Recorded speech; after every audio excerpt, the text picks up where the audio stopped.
Buenas tardes, mi nombre es Seila Maresa Mendoza de Jesús y soy estudiante de la carrera de Psicología en CESUN Universidad. El día de hoy voy a hablar de un tema acerca de la materia de Psicología Social, que es la teoría de campo de Lewin y la teoría de leyes de la Gestalt. Lewin fue un psicólogo filósofo alemán nacionalizado estadounidense y es reconocido como uno de los pioneros de la psicología social experimental. Su teoría le inspiró en las teorías que provenían de la relatividad y de la física cuántica, donde decía que el comportamiento no se puede aislar de su entorno natural y de las fuerzas que interactúan. Un campo en física es una zona del espacio en donde existen propiedades representadas por magnitudes físicas como temperatura, fuerzas, etc. Lewin, este concepto físico de campo de fuerzas lo aplicó a la conducta humana. Dos condiciones básicas tienen que darse a la primera: la conducta a deducirse de una totalidad de hechos coexistentes, y como segunda condición es un campo dinámico del estado de cada una de las partes del campo. Depende de las otras partes, nada está desconectado. El comportamiento, en su opinión, no depende ni del pasado ni del futuro, sino de los hechos y acontecimientos actuales, de cómo los percibe el sujeto.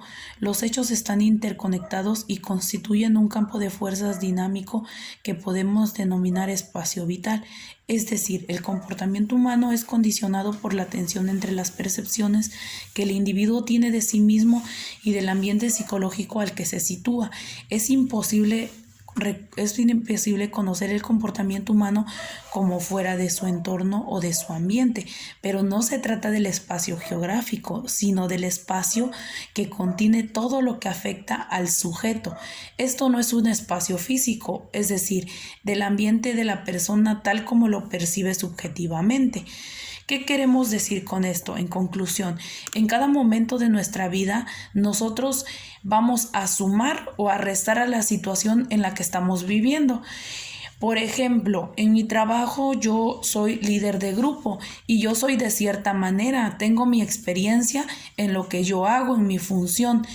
Yo voy al frente de las personas que trabajan para la empresa. Entonces, yo como líder de grupo puedo impactar dentro de mis trabajadores, ya sea de manera positiva o negativamente. ¿Qué quiero decir con negativamente? De acuerdo a las cosas que yo haga mal, por ejemplo, si yo no trabajo, si yo me desocupo y me desatiendo de mis funciones, como tal mis trabajadores lo van a hacer igual y esto va a repercutir de una manera mala hacia mí.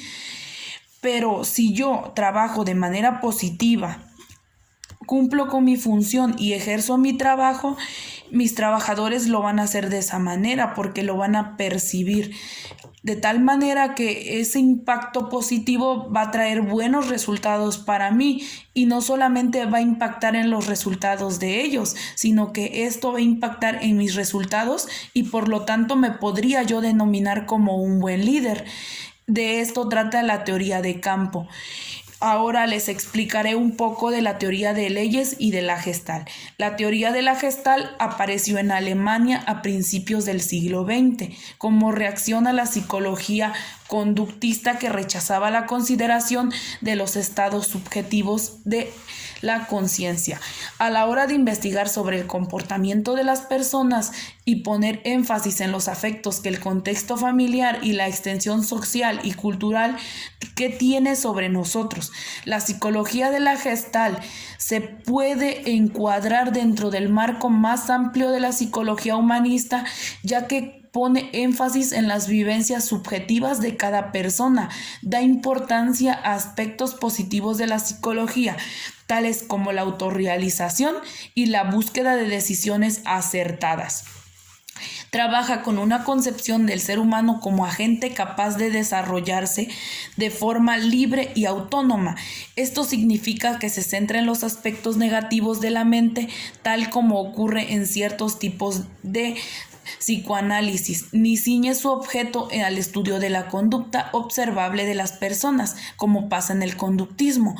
Trata de cómo las personas perciben de manera diferente los elementos, cómo su mente los organiza.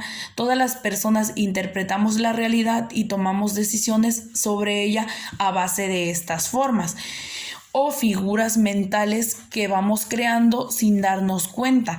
La teoría de la Gestalt se centra en dar explicaciones acerca de nuestra manera de percibir las cosas y tomar decisiones a partir de las formas que creamos. Ley de cierre. Percibimos imágenes incompletas o discontinuas y nuestra mente las acompleta. La ley de proximidad. Cuando una figura o objeto está más cerca, las demás lo percibimos como una sola unidad dividida. La ley de continuidad. Los objetos mantienen un patrón o una dirección y tienden a agruparse entre sí. La ley de figura y de fondo. Describe cómo se perciben más de una figura que su mismo fondo, pero la base de que el cerebro no percibe un objeto como figura de fondo a la vez. La ley de simplicidad. Los elementos se perciben de la manera más simple posible, destacando lo más importante, la ley de la experiencia. Utilizamos el conocimiento previos y adquiridos para entender ciertos elementos no tan definidos. Estas formas, según la teoría de la Gestalt, como las formas son una totalidad, no pueden ser reducidas en un solo sentido. Esto significa que para los gestalistas una imagen mental no es realmente una imagen visual como la que se puede producir al proyectar luz sobre una retina, sino que es algo más. Tanto así que para los seguidores de la teoría Gestalt, las leyes de la Gestalt son aplicables no solo a lo percibido a través de la vista, aunque normalmente son ejemplificadas solo con dibujos e iconos.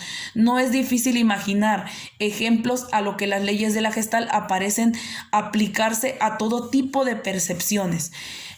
Bueno, esto es todo y muchas gracias por su atención.